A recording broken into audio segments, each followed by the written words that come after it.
Revelation chapter 14. Then I looked, and there before me was the Lamb, standing on Mount Zion, and with him 144,000 who had his name and his Father's name written on their foreheads. And I heard a sound from heaven like the roar of rushing waters and like a loud peal of thunder.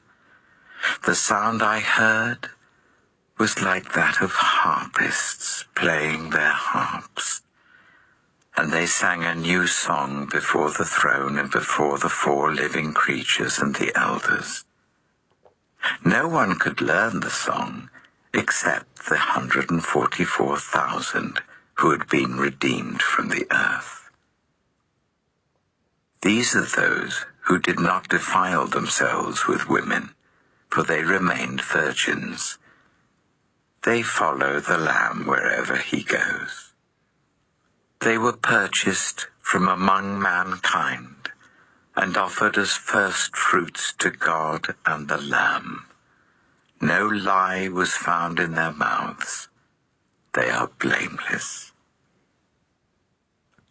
Then I saw another angel flying in mid-air, and he had the eternal gospel to proclaim to those who live on the earth, to every nation, tribe, language, and people.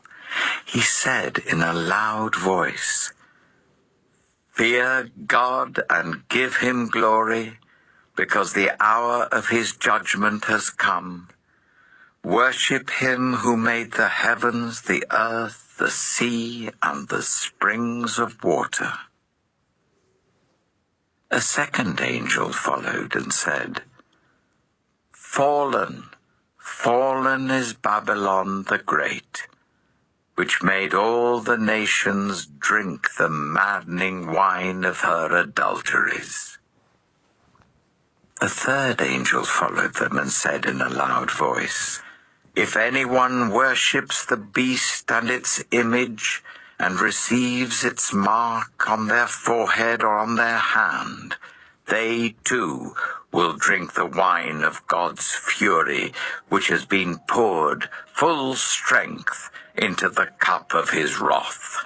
They will be tormented with burning sulfur in the presence of the holy angels and of the Lamb, and the smoke of their torment will rise forever and ever. There will be no rest, day or night, for those who worship the beast and its image, or for anyone who receives the mark of its name."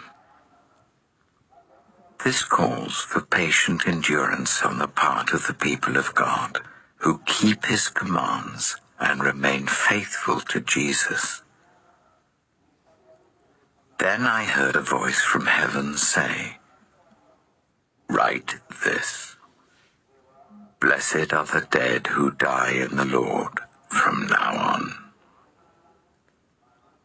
"Yes," says the Spirit, "they will rest from their labor, for their deeds will follow them." I looked, and there before me was a white cloud, and seated on the cloud was one like a son of man with a crown of gold on his head and a sharp sickle in his hand. Then another angel came out of the temple and called in a loud voice to him who was sitting on the cloud, "Take your sickle and reap, because the time to reap has come, for the harvest of the earth is ripe." So he who was seated on the cloud swung his sickle over the earth, and the earth was harvested. Another angel came out of the temple in heaven, and he too had a sharp sickle. Still another angel, who had charge of the fire, came from the altar and called in a loud voice to him who had the sharp sickle, "Take your sharp sickle and gather the clusters of grapes from the earth's vine, because its grapes are ripe. The angel swung his sickle on the earth, gathered its grapes, and threw them into the great winepress of God's wrath. They were trampled in the winepress outside the city, and blood flowed out of the press, rising as high as the horses' bridles for a distance of 1,600 stadia.